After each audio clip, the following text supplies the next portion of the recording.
Hello, hello, hello, everyone. Welcome to the Winning Edge What's Next. I'm so excited for today's conversation, and we're going to have a great one. So be tuned to. Hey, Dan. Oh, I love it. Yes. Yes. All right. Hello, my name is Corinne. We're waiting on our guest to come on because he's on time. I love it. But I am the executive director of the Winning as Leadership Academy. And in case you are new to our page, our space, we are about closing the gap of opportunities for the next generation of women and minority student athletes in sports entertainment. We have these conversations. Dan, you're an exclusive conversation because usually we have former athletes on. And since the first conversation, I knew that I wanted to give you a platform, a pulpit to discuss revenue generating roles and what they're all about. So Winning Edge, like I said, if you're new to the space, we have these conversations every Wednesday with different sports industry professionals to just drop knowledge, provide resources, be anything that you need us to be. Hey, Steve. Hey, Jaquez. What's going on? I love it when people tune in. Dan, I'm so excited I wore a real shirt with sleeves for you today. I ironed this white shirt for you today. We got the same outfit on. It's good. I got a white shirt on too. Perfect. Dan, I always start every one of these conversations with, who are you, what do you do, and why? I've noticed that trend. I've been watching some of these videos, so I should have studied harder for this question. You should have. I never change it up. I'm very consistent with this question. I'm Dan Rosenthal. Some people call me DR. I am a VP of sales at Elevate Sports Ventures. I think more importantly than that, I'm somebody who's been in the business in the sports industry for the last 14, almost 15 years. I've worked on some of the biggest properties and events there are in the world: Super Bowl, Final Four, Masters, Madison Square Garden, New York Yankees, and now with Elevate, I work at the U.S. Open, which is the largest ticketed event, annual ticketed event in the world. So I've been pretty fortunate to be on some pretty big stages, and I'd say as important of working on those big stages is helping people grow their careers and investing in those people to make it to the next level. So been very lucky, very fortunate, and I'm excited to be here and have this conversation with you. I've gotten to know you over the last few months, and I think you've put together a great platform, and I'm just excited to be a part of it. I am so thankful for your presence, and I want to give a little backstory of how Dan and I are here wearing matching shirts, having this conversation, because you, and this time that we're having right now, a lot of people are asking themselves, what can I do? We're seeing a lot of people stand up and ask and demand that our lives are taken serious, and not just walking around down the street, but when it comes to opportunities to succeed and to have social and economic mobility. And as you know, the Winning Edge, we're about the sports and entertainment industry. We can't be all things to all people. So, but you came to our page, you filled out the form, you took action. I reached out, we had a conversation, and every conversation I've ever had with you, you were always talking about action. Like, we are planning, we are talking, but what about action? You know, as someone who is in a position that you're in, why was it so important for you to like engage with the Winning Edge, have this conversation, pour energy, time, network into what we're trying to do? I think for me personally, let me back up. I think across the world it's clear that this pandemic has given a moment of pause for people to see things or recognize things or do some deep reflection they didn't have the opportunity to do before, or I shouldn't say they didn't take the time to do before. And for me, I have my values haven't changed, but I've now have more clarity on how I can make a difference. And so I think for me, it was I found the Winning Edge and we said, all right, this is how I can help. This is a direct platform that I can be helpful with. Whereas prior to a few months ago, it was more difficult for me to figure out where to go and who to talk to. And so that's why I was excited to partner with you, because of the things you've done to this point. And as we've talked about time and time again, you've mentioned in this conversation, everybody plays a part in making a change. And sometimes it's easy to say, "Oh, I believe in these things. I value these things. It's not my fault that these things exist." But I can't be the one who's making a difference. And reality is, everybody needs to play a part. And frankly, everyone needs to be more deliberate with their actions, which I wasn't conscious of before. Yes, deliberate, intentional. These are my favorite words. They get me like going, because that means our favorite viewer is here, Cam. I had to shout him out because Cam stays in our IG live. Cam, I want to just shout you out because this guy gets it. Thank you, Cam, for joining us as always. So I love your intention. I love your desire to see action. And something that I always kind of knew, but you really made me a believer in, like, this is why I want to give you this pulpit, is, our audience, our community, they're minorities, women in sports and industry. We know the stats. We see Dr. Lapchick in his reports, and we see that compared to our population in the country, we're not seeing that reflected in employees at various leagues and teams and stuff. And one of those things we've kind of identified in a sense is the ability to climb the ladder, to move up in an organization. And at the end of the day, when you want to work in sports and you want to make this a career and add value, revenue generating is where it's at, whether it's ticket sales, premium sales, development, if you're on the college level, whatever it is. If you can say, "Hi, I'm Corinne Million, and I can affect your bottom line in a positive way," it's gonna be harder for you to climb the ladder. So why, you named it, Yankees, Super Bowl, US Open, everywhere, like Brooklyn Cyclones, shout out to BK Cyclones. Yeah. You've done it all. What about revenue generating roles is kind of like stitched into the success of sports and entertainment, or sports mostly? It's a business. That's why. Yeah. But that's a key distinction, right? We don't work for a charity. This industry isn't a charity, right? And whether it's the music business, the sports business, the technology business, the media business, it's a business. And Yes. in order to make something a business, you have to make money. And so I was thinking about this before our conversation today, is most of the roles that out of sports team, most of the roles in our industry that are going to grow the quickest are in revenue generating roles or in finance. Why? Well, just like if you were playing basketball, there's value of someone who's a defensive specialist, but not as much value as the person who can put in 30 points a game, right? And so, right. And that's the same thing. Everybody plays a part. Finance, accounting, marketing, HR, operations, sales, they all matter. Right. But ultimately, the people who can look at the scoreboard and say, "Hey, I'm responsible for that," it's a lot easier to do that in sales than it is in any other part of the business. Yes. So, and shout out to my friend Nick Foro over in Seattle, who's joined us today as well. Yeah, Seattle. I love Seattle. It's one of I have a lot of favorite cities. I need to just stop playing. But Seattle is a great city because I'm very low key, and I went to Spokane for a Hoop Fest, and I fell in love with the Northwest. So yeah. Shout out to Nick too. Okay, so you've made me a believer. And we've had one conversation. I remember you talked about I've mentioned to you why our community a lot of times isn't attracted to sales roles, whether it be, I don't know if I can sell, or I never, I don't know what that looks like.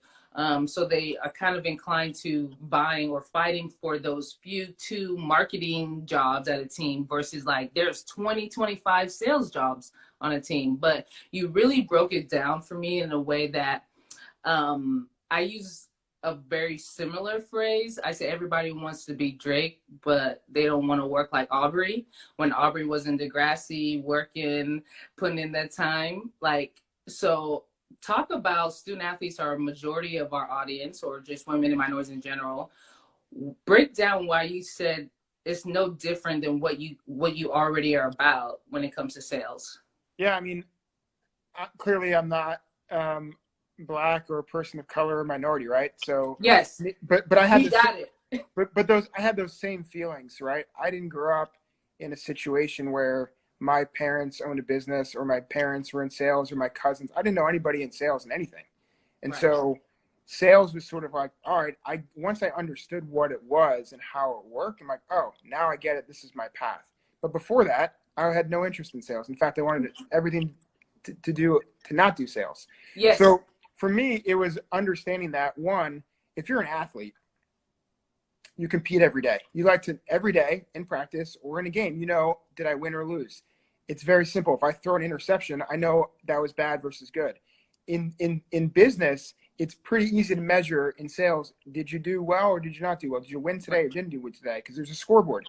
You walk into any sales office, there's a ranking system. There's a scoreboard. There's a sales board. There's a hustle board. So how am I pacing with my competitors? So that is very analogous to being an athlete. Yes. And so for me, as a non-college athlete, but a high school athlete, that resonated with me. I said, all right, I can control these things and compete just like I would on the field. Right. Two is, like many things, like all of us, we all like music or sports or entertainment. Many of those people have started their own businesses, and you sort of aspire to those people, whether it's Jay-Z, whether it's LeBron James. They're not just an artist. They're not just an athlete. They've become an empire. Empire, yes. Right. And so entrepreneurial, mindset and being an entrepreneur is part of, I'd say, the lexicon now, especially when you think about Shark Tank. Like, it's blown up where being a business leader and driving revenue is a part of everyday life. And I think the last part of it is ultimately my goals from a revenue perspective. It said, all right, well, I know how to talk to people, and I've been selling maybe my whole life. When I've been selling candy bars to raise money for my high school band to go on an away trip, or when I would sell myself to get onto the lacrosse team, or I was trying to sell myself to get an A on a test. You're always selling yourself, right? So I think when we put it in that context, like, oh, I've been selling every day. I just don't realize it, right? And so that's what people don't realize is sales is not like a used car salesman, although we perceive it that way. Sales is connecting people, and it's understanding what's important to somebody and saying, hey, I've listened to you. I have an opportunity that connects with what you want. Yeah. So we already shouted out the BK Cyclones, right? That's out the gate. You already said in sales was not what I was trying to do. I can't even believe. Hey, Cecilia. Hello. I love it when people come in. Ooh, I got a blue check person. I don't know who it's I already know. It's the real in the building. Yeah, we know. Team Rosenthal rose deep. Listen, I love it. I already gave you the props. I already told you. I was like, yeah, I've been on the gram. I already downloaded music from folks and everything. So, but you talk about it's the real made me lose my train of thought. It happens. But we talk about the student athletes and what they can do. You were not interested in sales, but you ended up working at the Cyclones. How does that? What's happening there that you're transitioning from? I don't want to do sales to I'm at the Cyclones doing sales. So when I was in the Cyclones, actually, I didn't do sales. When I was at the Cyclones, I was an intern in college, and I basically learned. I did everything. I was the mascot. I was pulling tarp. I was, mowing the outfield grass. I was selling, hot dogs and hamburgers. I actually dressed up in the hot dog race. And so, you do everything, right? But it was that experience where I learned, all right, there's a little bit of everything. This is a business, and here's all the different opportunities. And from there, it was like, I don't want to do sales because it didn't align with what I thought it was. Later on in my internship career, I learned more about what sales was about, and that's how I got more focused. So I think if I'm a student athlete right now, inevitably, again, connected back to square one. So right now, somebody in a development office is going out and selling the university and frankly, the athletes' performance to drive donations in order to pay for scholarships. And so spending time is understanding how that cycle works. Somebody's got to pay for the scholarship. Where does it come from? That's sales, right? Yes. And so I think it's at the same token as in college sports, as name, image, and likeness rules change over the next 12 to 18 months, there's an opportunity to build a business, right? And understand how to sell yourself and drive revenue for yourself. So I think all those things are important in order to get meaningful experiences. So post-playing career, whenever that happens, you have the ability to run a business or to be a part of a business. Yeah, I love that you mentioned the development on campus, because I was just having a conversation with Louisville's an administrator over there, and talking about, again, revenue generating roles for people who are interested in college athletics. And your development office, they're convincing people to pay 6 figures, 5 figures just for the opportunity to buy a ticket. Like, if you can convince someone to do that, you can pretty much step in any organization and be of value. And I love that you mentioned the name, image, and likeness, because essentially every athlete will be able to be their own business. And how you are able to successfully do that, whether you're going to be pro for the next 10 years or you're going to capitalize on all the love you're getting in college to set you up to buy 10 Chick-fil-A franchises, right? Yeah. So talk about you kind of mentioned, like, I can talk to people, all these things, but what are those intangibles that many people may not think they possess, because they're like, oh, I think it's supposed to look this way, I don't do it that way, that we can get our game changers, people who are watching now, whether you want to be in sales or you're a producer, can think about when it comes to sales, revenue generating? Yeah, I think first and foremost is an openness to learning. You have to be able to, right? And I think if you're an athlete, inevitably you're learning new skills, you're learning new plays, you're learning new techniques all the time. So Right. that shouldn't be necessarily new. You're watching game film, you're breaking down your technique. So that's the same in any craft that you have. In this case, it's sales. So being open to learning, I think having a positive attitude. I think for me, that my DNA has been built on a hard work ethic. Like, you just got to be able to work. You have to be able to compete every single day. I think on top of those things, it's yes, you need to have a personality, which everybody does. And yes, you need to have a level of being outgoing, but you don't need to be the most outgoing person there is. You just need to be able to say, you know what? I'm comfortable with myself and I'm willing to ask questions of somebody else, because inevitably selling is less about talking. Someone says, I have the gift to gab. You don't need to have the gift to gab. You need the ability to understand from someone else's point of view, which in today's day and age is probably more important than ever, right? It's asking questions to understand what's important to somebody else. There's a great book called How to Win Friends and Influence People. If you read that book, it's by Dale Carnegie. It's been around for decades and decades and decades. If you read that book, you're not going to walk away and say, oh, that's about sales. It's actually about, like, being a good person. That's what sales is. It's just like being a likable, good person who's got the right value set. Well, I just love everything about it. And I not only do I, like, subscribe to this belief again, but, like, I'm someone who has embraced it and put it into practice and have seen the results of listening more and asking more questions. I think so often, especially when you're not always felt that your voice is heard, that you add value to a conversation, do you ask questions? You kind of just, like, listen and kind of just happy to be in the room. And for me, you challenging me to listen more and ask more questions. Like, if you're trying to get somebody to do something you want them to do, if you're not listening to what it is whatever it is, whether that is what their problem is or how you can help their problem, what they're looking for, anything like that. And that could take place in I'm an influencer and I want a brand to pay me. That could be, I'm an assistant coach and I want somebody to give me my first head coach position. That's, that is across the board. So I love that you talk about that. I love that you have given me, so thanks.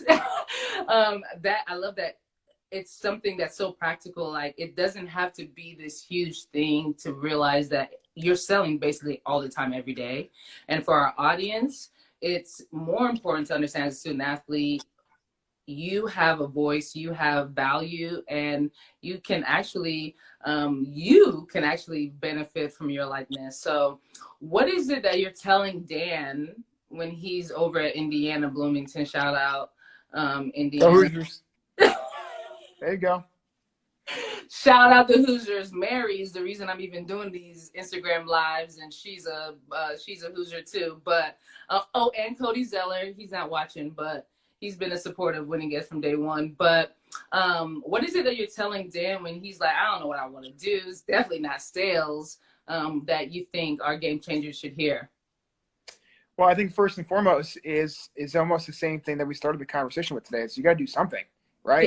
Yeah. Don't just think and overthink and think and think and think until you run out of ideas. It's literally, all right, I need to try things and figure out when I'm at that age what I don't like and what I do like. And you're probably going to find more things you don't like than you do. At the same token, everything in business, whether you like it or not, is going to result back in dollars, right? And so understanding how businesses work is ultimately going to be more valuable to you, even if you're not in sales. So if you work in marketing, at the end of the day, what are you marketing? You're marketing to drive interest in a brand, to grow the value, to drive revenue. It's how it works. So Yes. if you want to work and be on camera, right? Or if you want to be a personality, ultimately you're selling yourself. Now your business is you, right? So inevitably, if you have to understand business, and I think for me, that's where I've always found my niches. I spend a lot of energy and time reading and understanding how businesses work. And if there's things that I can learn from Apple that apply to me, I'd love to do that. So I think if I'm young and I'm in school right now, I'm learning, I'm asking questions, and I'm making the most of this time right now when people are more available than they've probably ever been to say, hey, so-and-so, I see you're on LinkedIn, or I see that you have an email address on your website. I'm going to hit you up. You're on IG or you're on Twitter. I'm going to hit you up. I think your job sounds pretty cool. I'd love to learn what you do. And if there's ideas I can bring to the table, would you be willing to listen? Yes. And I think everyone's willing to listen right now. And Listen. everybody's more committed right now than ever to helping the next generation. So what happens is I get hit up all the time. I have one conversation. I'll never hear from that person ever again. And every time I've told you this, Corinne, every single time I finish the conversation with the same thing. I'll say, hey, no one ever follows up with me. Don't be that person. And then they don't follow up. So if you're listening, follow up, hit me up. People are more willing to listen and spend time with you. But if you don't follow up, you get forgotten. No. And so the people who stand out are the people who continuously follow up time and time again. Listen, my boy Steve Mo, he's in here.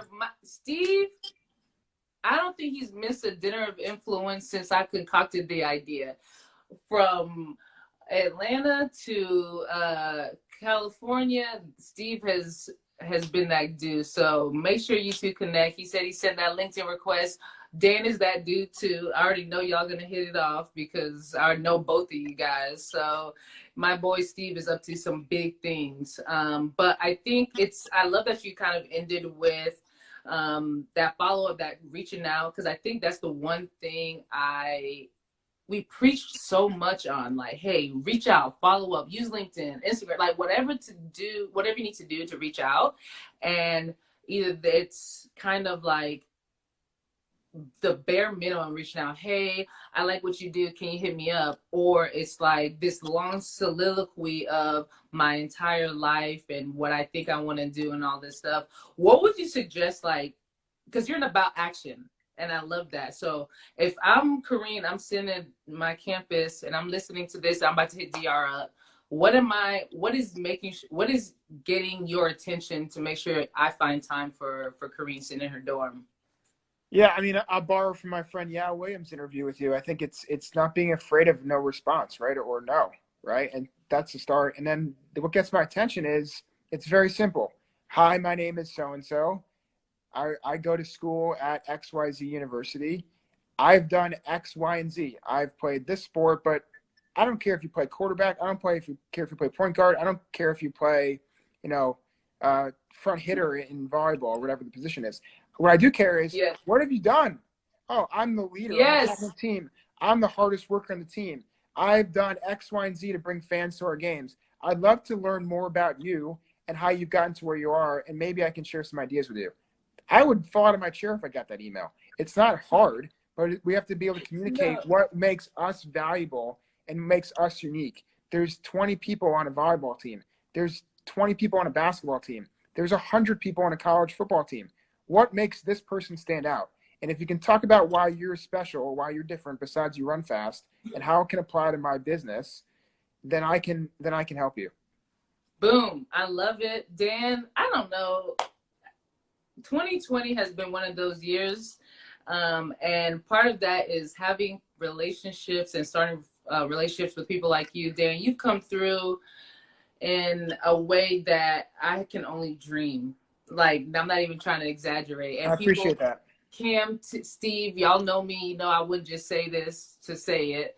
And I'm so thankful for how you challenged me. And I want to say this publicly, because if you're not surrounding yourself with people that challenge you and push you beyond what you're comfortable with or what you think you should be doing, it's going to be hard to succeed in not just in this industry, but in life. And you can be content and kind of just go along. But if you want to be different, if you're trying to step outside the box, if you already know your journey is going to be harder because you're a woman or because you're a minority, which it shouldn't be, but whatever, you have to challenge yourself. Chickens don't fly with eagles for a reason, right? Like, surround yourself with eagles, help yourself get to where you want to get to. And Dan, you've done that. Thank you so much for your time. I think we're going to see some more of you. I think people are going to get used to these glasses. They might make it a t-shirt. They're going to be like, Dan came through. It's going to be like a silhouette thing, and I don't want you to be too modest, because you literally are putting into practice the things that people say they want to do. You are actually doing it. And I think it's important to highlight that and make sure you understand that. I appreciate you. Our game changers damn sure will appreciate you. And thank you. No, thank you. That means a lot. I think what you just underscored, the importance. You said chickens don't fly with eagles. It's the reason that diversity is and inclusion are so important. Diversity of thought, diversity of background, diversity of every possible thing you could be diverse about. Skin color, where you're from, what country or culture. That stuff is so important, right? And you just underscored why, and it makes it all better. So, the challenge is there's always the unknown. Is scary, right? And that's what, for me, a year ago, was I don't know what to do, but I believe in these things. Now I have a path, right? And so I think for all of us, it's finding somebody or reading something or learning something to help give that clarity so that you can go sprint forward, right?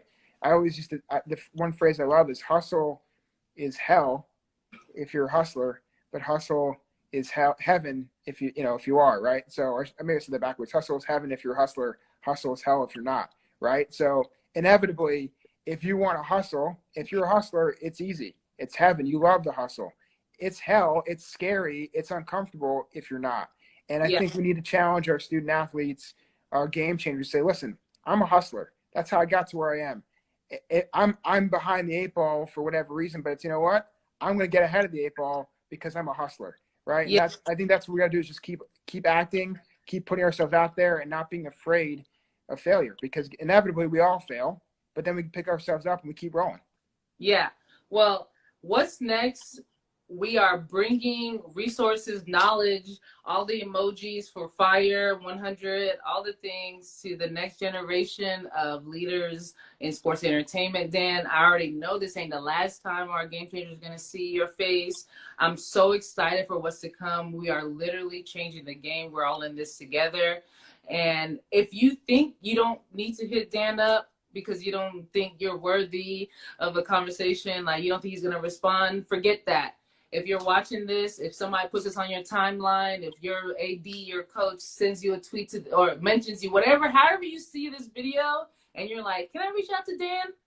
Yes. Let's reach go. out to Dan. All right. Thank you again, Dan. And if you're not following us because somebody said this to you, follow us. Go to our website, subscribe, engage. We're here and we're having a good time. Thanks again. All right. See ya. Yeah.